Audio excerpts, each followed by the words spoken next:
Hi guys! Hi mga ka-reels! Ito ang aming ulam for today. Taran! Kung napapansin nyo, medyo marami yung ulam namin.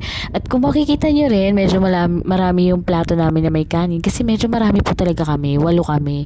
So, ito yung ulam namin for today. Medyo nauubusan na ako ng content. Halos lahat na ata naluto namin. And then si mami nasa dulo naglalaro siya. Kasi kami naman nagpe-prepare ng table. So, for starter, meron kaming pork. Ang ginawa namin dyan is lechong kawali. Pero yun na lang kasi natira. And then, masarap siya sa sausawan na Mang Tomas. And then, ito isa sa mga favorite namin.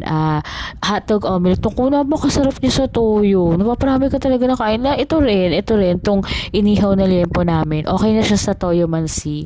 And then, for my mom and dad, meron kaming pangat na sapsap. Yan, masarap yung sabaw nyo. Naku, napakasarap ng mga pagkain namin. So, yun guys. Kung may kayo suggestion, comment nyo lang below. Follow me.